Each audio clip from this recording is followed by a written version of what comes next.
আসসালামু আলাইকুম। আশা করি সকলে ভালো আছেন। জনসচেতনতার জন্য আজ আপনাদের কাছে নতুন একটা ভিডিও নিয়ে আসলাম। এখানে আপনারা দেখবেন আমার এক কাস্টমার ভাই এখানে আসে মোবাইলে রিচার্জ করবে 100 টাকার মতন।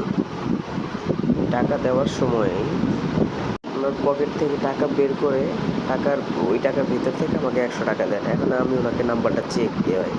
এই চেক দেওয়ার ভিতরে উনি যে টাকাটা রাখতে গিয়ে ভুলের পিছনে কোনোভাবে হয়তো বা টাকাটা নিচে পড়ে যায়। তারপরে উনি ফোনে ব্যস্ত হয়ে গেলেন। আমিও ওনার টাকাটা কনফার্ম করলাম। আমিও ব্যস্ত, আমি ফোনে সময় দিচ্ছি, আর আমার এই জায়গা থেকে পুরোপুরি ওই জায়গাটা দেখাও যায় না।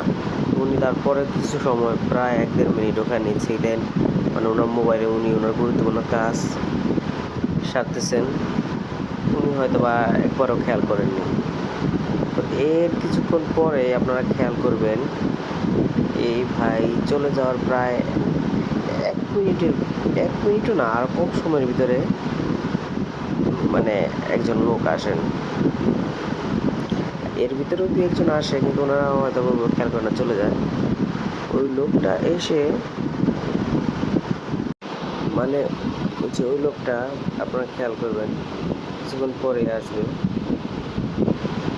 ওই লোকটা আসলে মূলত কাস্টমার না, উনি দূর থেকে হয়তো বা টাকাটা দেখতে পান, এই জন্য উনি আমার কাছে আসেন।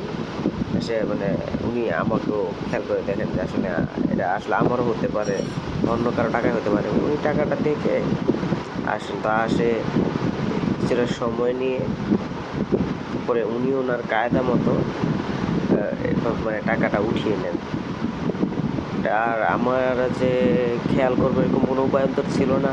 আমাকে বাইরে থেকে কোনো কাস্টমার যে বিশেষ করে জিজ্ঞেস করে 2-1 জন, ওনারা কথা বললে উনি আমাকে আর কি ইয়ে করে দিত, আর কি ব্যস্ত করে দিতেন।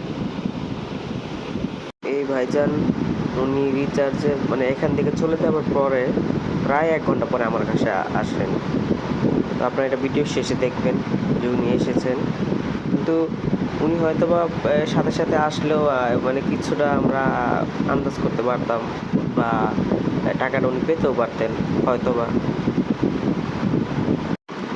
আসলে ক্যামেরা থাকলেও এখানে আর কি বা করার আছে। আমি এই সর্বোচ্চ গেলে যে লোকটা টাকাটা নিয়ে যায় আমি ওনাকে দেখতে পারবো, এর বাইরে বা আসলে আমাদের আর কিছু করার ওয়ে থাকে না।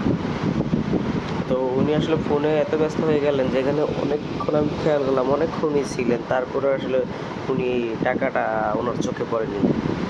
তো বাহিরের যে লোকটা আপনি খেয়াল করুন, ওই লোকটা রাস্তা থেকে এই টাকাটার দিকে খেয়াল করে ফেলে। টাকাটা উদ্দেশ্য করে উনি আসে দোকানে। এই যে উনি যে গেলেন মাত্র, উনি যাওয়ার প্রায় 15-20 সেকেন্ডের মাথায় ওই লোকটা আসেনি, যে চলে আসছে। এই লোকটা এসে আমার কাছে একটা ওষুধ চান। উনি যে টাকাটা দেখতে পারছেন, আমাকে যেই যা কিছু বলে উনি ওনার মতো করে আর কি সব কাস্টমারকে আর কি দূরে দূরে রাখার চেষ্টা করে। আর উনি টাকাটা দেখে উনি আসলে ভাবতে পারতেছে না যে আসলে কার টাকা কীভাবে নিবে।